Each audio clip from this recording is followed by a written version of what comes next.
The sky is calm, too calm. Morning light spreads slowly over a sleeping city. Roofs shine softly. Streets are quiet. People wake up and begin their day. A shop owner slides open a wooden door. A mother prepares food. A child rubs his eyes and looks outside. There is no sound of danger. No sirens. No warning. High above, far beyond what the eye can see, something moves through the sky. It is small. It is alone. It does not look like a threat. Inside that aircraft, men sit in silence. They follow orders. They check numbers again and again. Their hands are steady, but their minds are heavy. They know this is not a normal mission. They know the war is tired. They know the world is watching, even if it does not know it yet. Below them, the city breathes. It has survived many nights of fear before. People believe this morning will pass like the others. The aircraft continues forward. No fighter planes rise to stop it. No guns fire from the ground. It is almost as if the sky itself has stepped aside.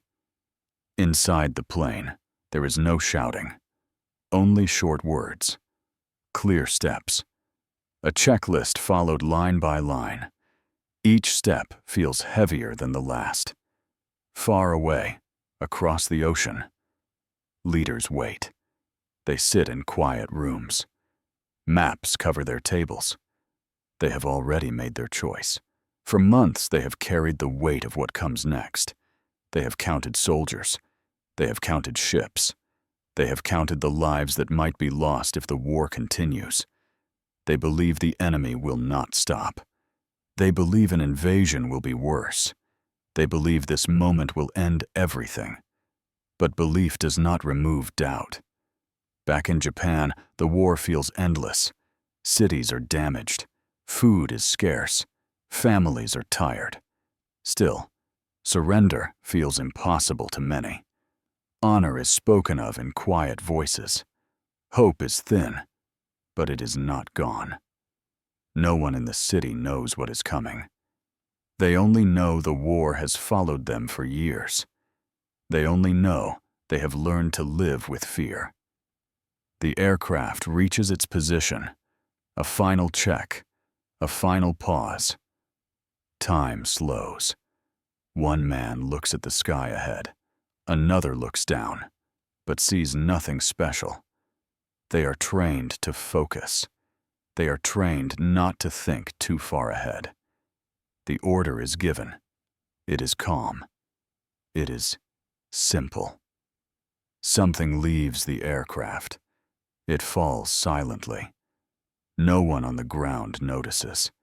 No one looks up. For a brief moment, the world is balanced between before and after, between war and something new, between choice and consequence. In that moment, history holds its breath. This is not a battle with soldiers facing each other.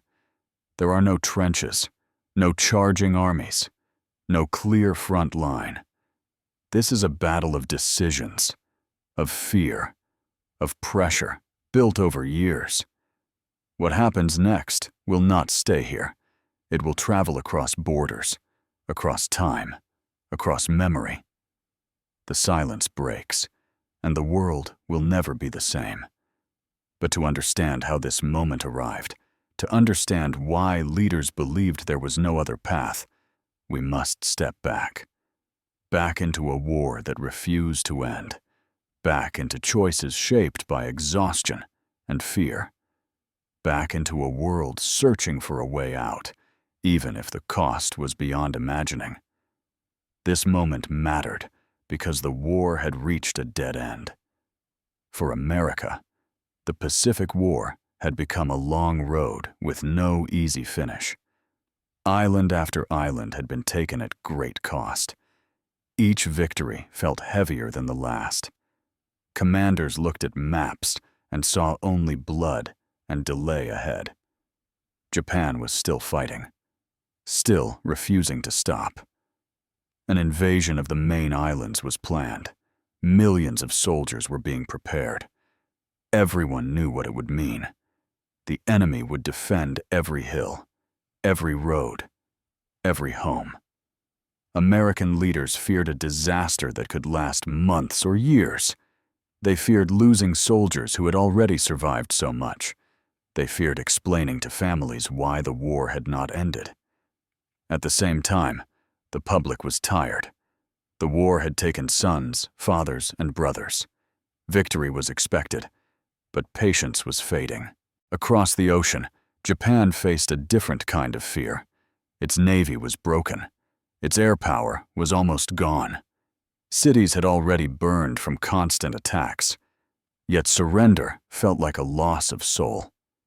Many leaders believed stopping meant shame.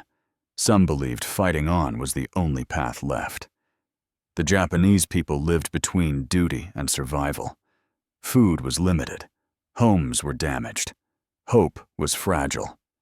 Still, many believed the enemy would negotiate, that a final defense would force better terms, that endurance would bring respect.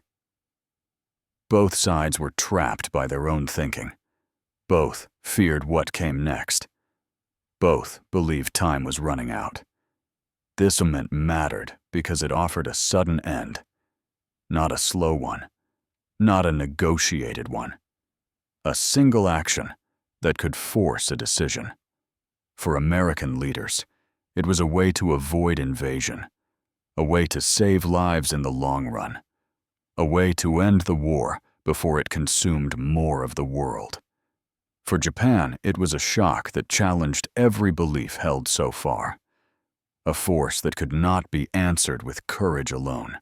A threat that made resistance feel meaningless. This was not about winning land. It was about breaking a stalemate. The balance of power had already shifted.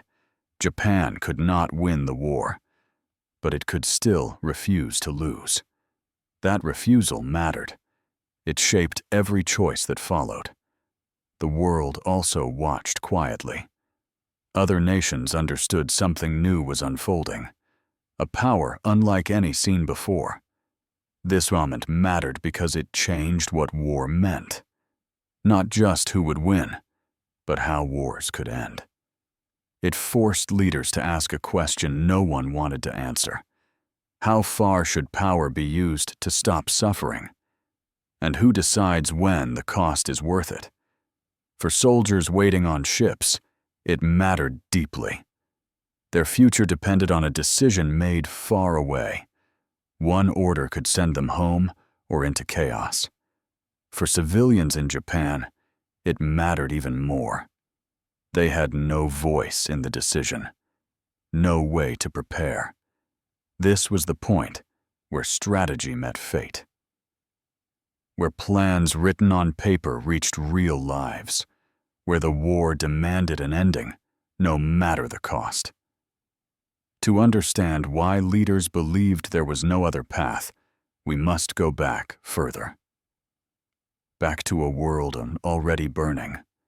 Back to choices shaped by fear and pride.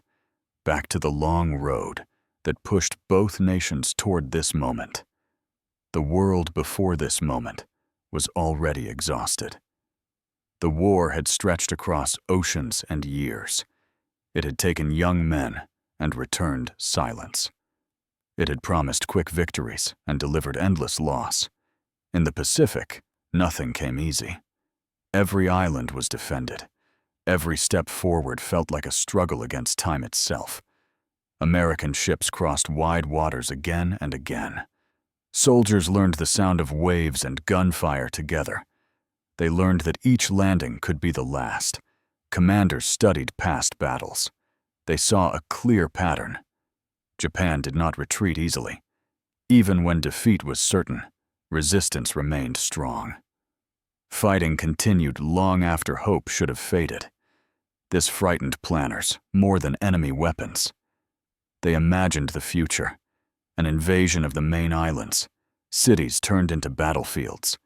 They imagined streets filled with fire and fear. Civilians caught in the middle. Young soldiers facing an enemy ready to give everything. The numbers were unbearable. Too many lives lost. Too much time spent. Meanwhile, Japan stood at the edge of collapse and denial. Its supply lines were broken.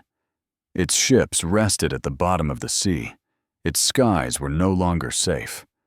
Bombers came often. Sirens became part of daily life. Night meant danger. People slept in fear and woke to damage. Still, life went on. Because it had to.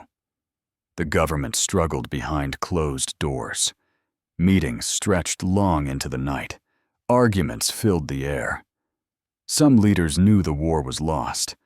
They spoke softly about ending it. They feared chaos if they spoke louder.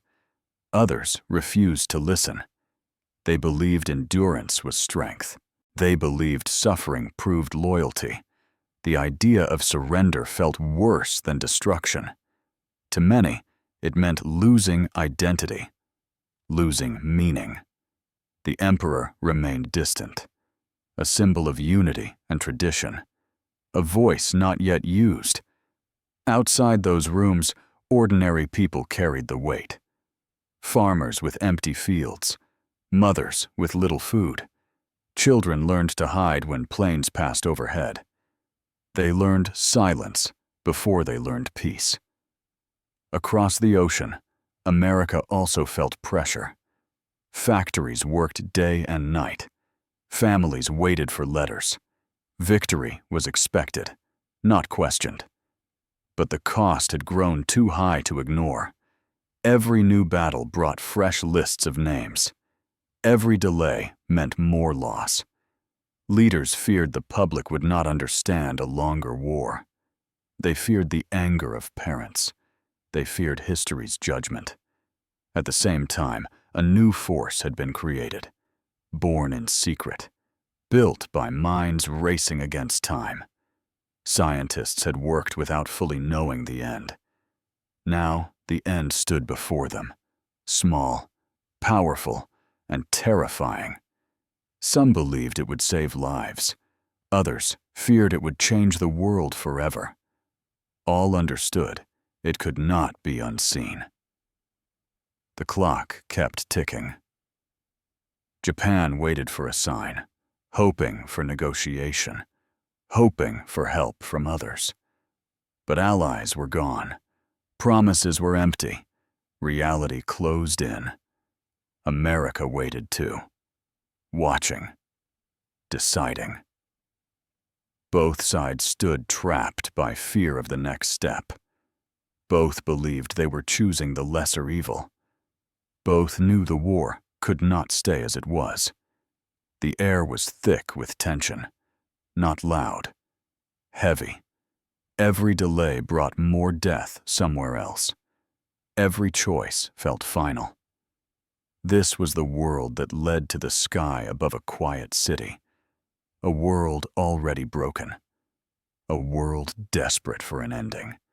And in that pressure, in that silence before action, decisions were shaped not only by strategy, but by fear, pride, and exhaustion.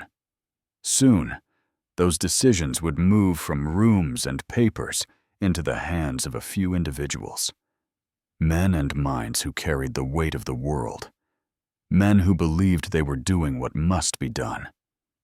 To understand what followed, we must look closely at them. At the leaders, at the thinkers, at the human minds struggling to control forces beyond them. The war was now decided in quiet rooms, not on open fields. In America, leaders carried a burden they had never faced before. They were not choosing a battle. They were choosing an ending. The president listened more than he spoke. Every report landed heavy on his desk. Each one spoke of lives, not numbers. Generals stood nearby, firm but tired. They had planned invasions before. They knew what invasion meant. They spoke of beaches filled with fire, of cities turned into strongholds, of months of fighting with no clear end. They did not speak loudly. They did not need to. Scientists were brought into the same rooms, men who had spent years working in silence, men who had chased knowledge, not power. Some felt pride in what they had built. Others felt fear. Most felt both. They explained the weapon in simple terms. They spoke of energy released in a single moment. They spoke of a force that could not be stopped once used. When asked if it would work, they said yes. When asked what would happen after, they had no answer. Military leaders saw it as a tool, a way to force surrender, a way to end the war fast. But even they felt uneasy. They understood this was different. This could not be undone. Across the ocean, Japan's leaders faced their own storm. Meetings were tense, voices rose, then fell. Silence often said more than words. Some generals believed fighting on would protect honor. They believed sacrifice would bring respect. They believed the enemy would hesitate. Others saw the truth more clearly. They knew the nation was breaking. They knew time had run out. The problem was not knowledge. It was agreement. Every choice felt dangerous. Ending the war risked unrest. Continuing it risked destruction. The emperor listened from a distance. He heard reports of loss and hunger. He felt responsibility without control. Tradition held him still. History watched quietly. Pilots trained for final missions. Young men prepared to give everything. Many believed they would not return. They were told this was duty. They accepted it without question. Fear was swallowed, not spoken. In America, pilots also prepared. They were not told the full story. They only knew this mission was different. They were calm because they had to be. They followed orders because that was their role. They trusted that someone else had decided correctly. Between these minds stood distance and misunderstanding. Neither side truly knew the other. Both feared weakness more than loss. No one could see the future. No one could measure the full cost. Everyone acted with incomplete truth. The decision moved forward because it had to, because delay felt worse than action, because stopping felt impossible. When the order was finally given, it did not sound dramatic. It sounded final. The minds at war stepped aside. Plans became motion. Thought became action. The aircraft lifted into the sky. The weapon followed. The world held its breath again. What had been discussed in whispers was about to meet reality. And when it did, nothing would go as imagined. The aircraft moves on a straight path. No sharp turns. No rush. Inside, the crew speaks only when needed. Each word is clear. Each action practiced many times before. Below, the city remains calm. Smoke from small kitchens rises into the air. Trams begin to move. There is no sign of defense. No planes rise to meet the visitor in the sky. The absence feels strange, almost wrong. The weapon falls. It makes no sound that anyone can hear. It carries no warning. For a moment, nothing happens. Then light fills the world. Not like fire, not like lightning. It is something else, a brightness that erases shadows. People look up, confused. Some think the sun has broken free from the sky. Some think they are dreaming. The city changes in an instant. Landmarks disappear. Familiar streets lose their shape. Sound follows the light. A force that pushes air itself. Windows shatter far away. Doors fly open. Those who survive stand in shock. They do not understand what they have seen. They do not know where to run. Silence returns, heavy and unnatural. No planes follow. No bombs fall after. only confusion. People move slowly. They call for names. They search for familiar faces. Doctors rush toward danger with empty hands. Hospitals fill beyond limit. No one is prepared for this. Messages fail to reach the capital. Lines are broken. Reports are unclear. Japanese leaders hear fragments. A city destroyed by a single strike. A weapon beyond imagination. Some refuse to believe it.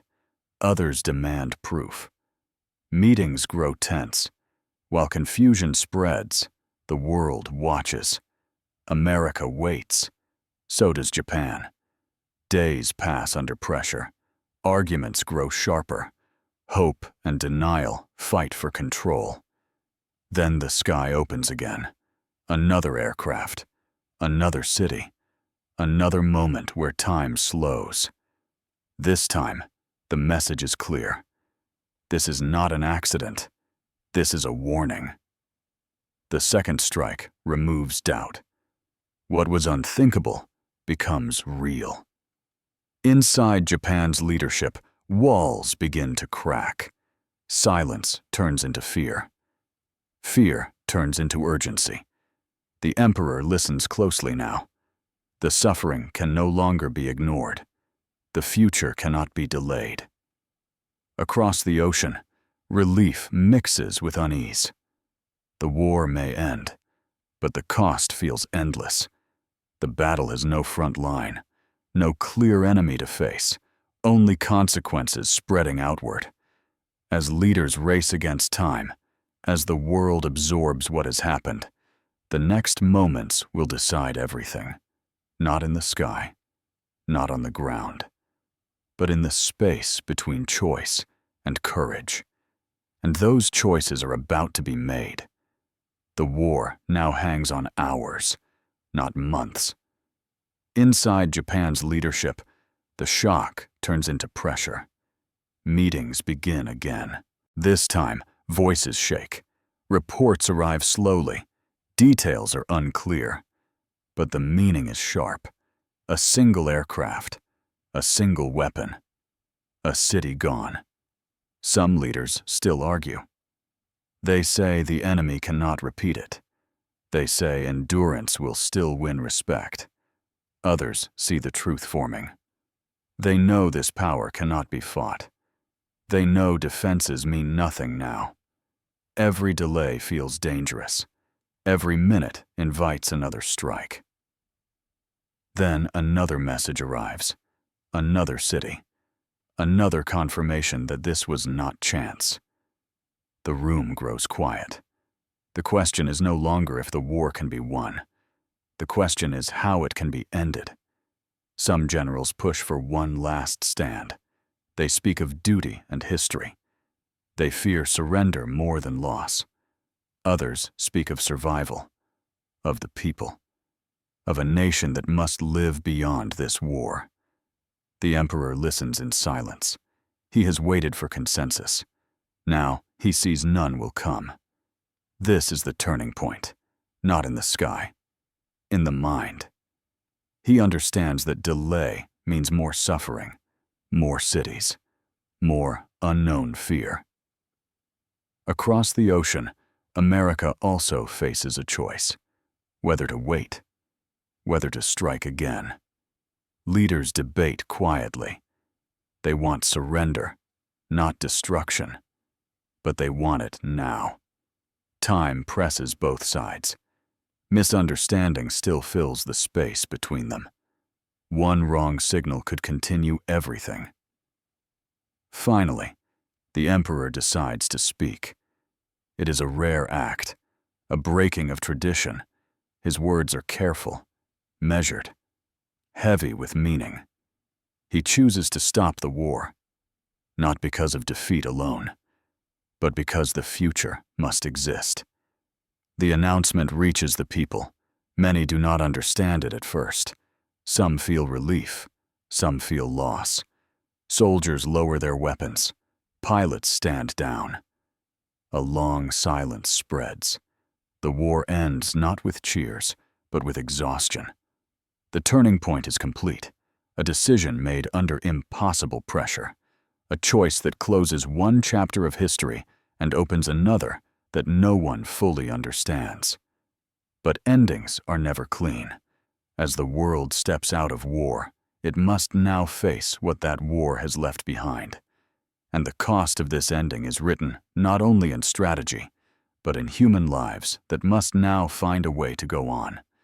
When the fighting stops, the suffering does not. In the cities that were struck, people move through silence. Streets that once held life now feel empty. Familiar places are hard to recognize. Those who survived walk slowly. They look for family. They call names that do not answer. Doctors work without rest. They have little medicine. They make choices no one should have to make. Hospitals overflow. Schools and homes become shelters. Every space becomes a place of care. Many do not understand what has happened to them. They feel weak. They feel afraid of an enemy they cannot see. Fear spreads quietly, not from planes or bombs, but from uncertainty. Parents hold children close. Children ask questions with no answers. The future feels unclear. In the countryside, people listen to rumors. Some are true. Many are not. The weapon becomes a shadow over every thought, a force that might return at any moment, a fear that sleep cannot erase. Japanese soldiers feel the weight of survival. They trained to fight. They were ready to die. Now they are told to live. Some feel relief. Others feel lost. Across the ocean, American soldiers also struggle. They are told the war is over, that they are safe. But their minds remain alert. They think of friends who did not return. They wonder if the ending was worth the cost.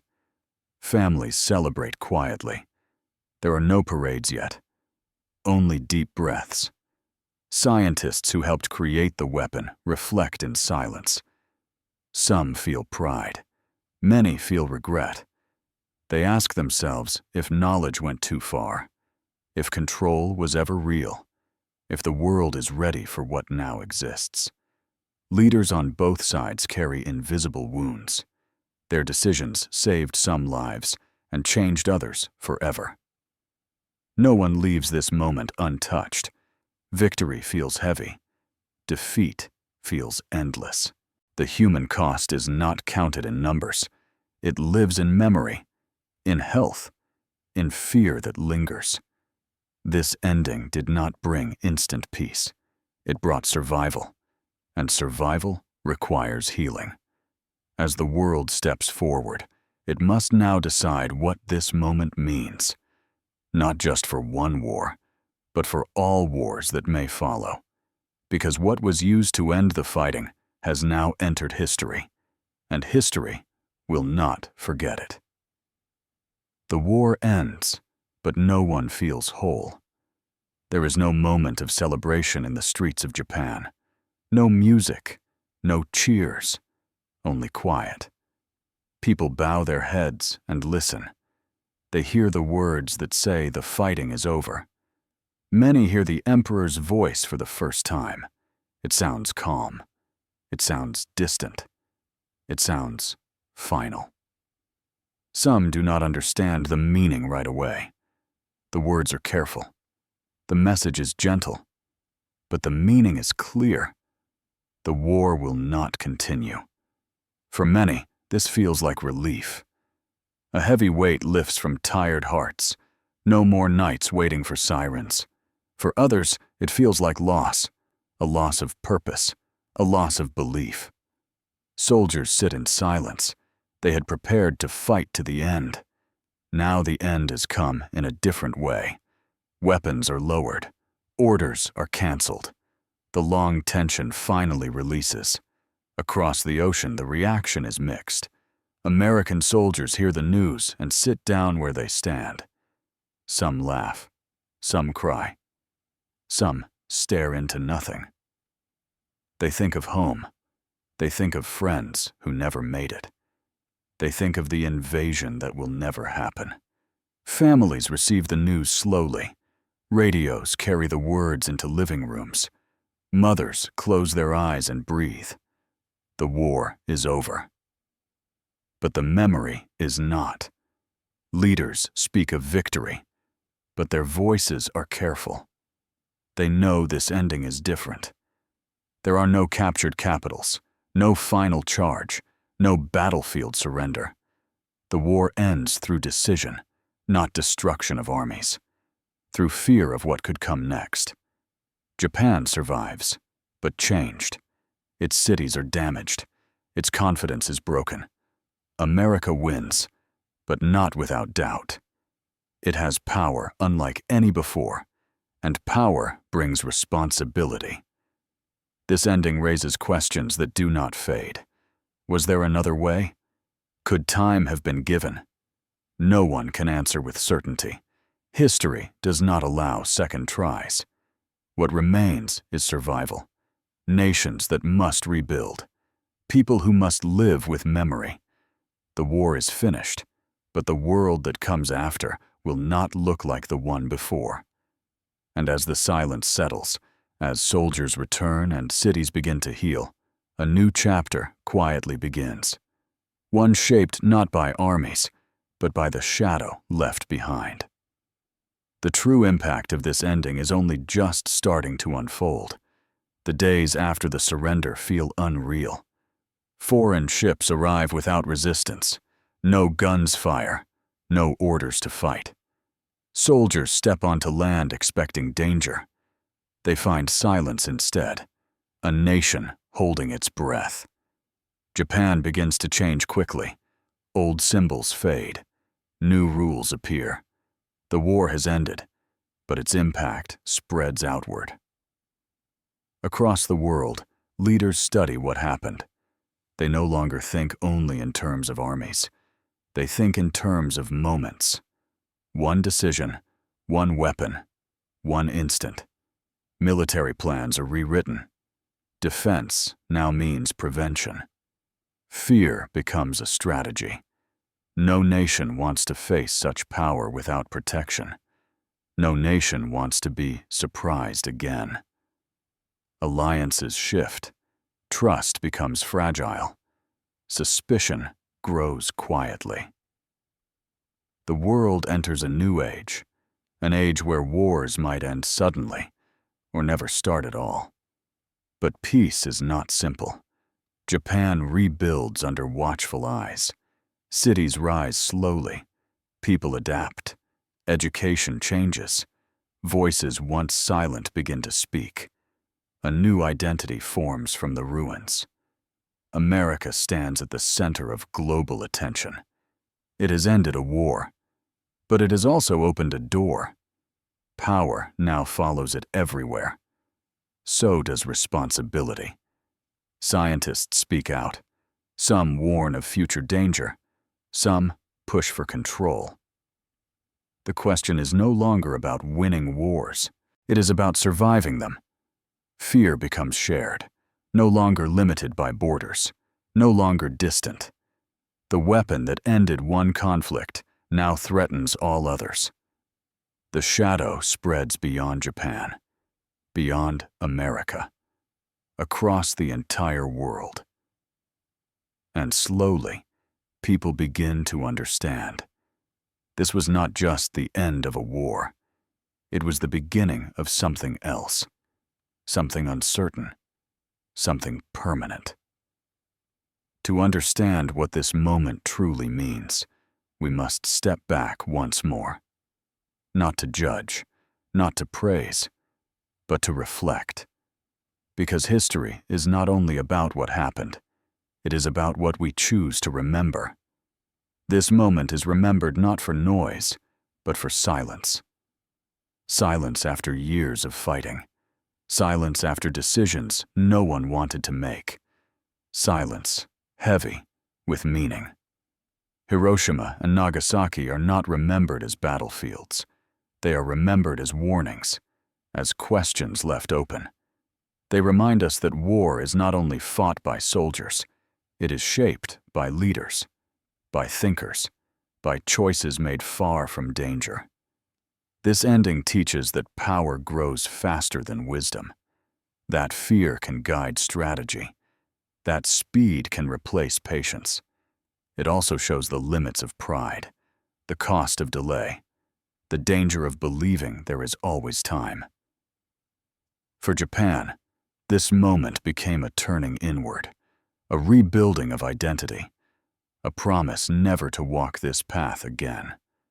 For America, it became a burden carried forward, a reminder that victory can carry shadows, that strength demands restraint. For the world, it became a line drawn in history, before and after, old war and new fear. No one who lived through this moment escaped unchanged. No nation walked away untouched. The cities rebuilt, lives continued, children were born into peace. But memory stayed. Memory lives in quiet ceremonies, in careful words, in the hope that this power will never be used again. This story is not about blame. It is about understanding. Understanding that war pushes humans to edges they never wanted to reach. Understanding that endings can save lives and still hurt deeply. Understanding that the greatest battles are often inside the human mind. Hiroshima and Nagasaki stand as a final stand, not of armies, but of humanity facing its own creation. A moment when the world learned that it could end itself, and chose, at least for now, not to.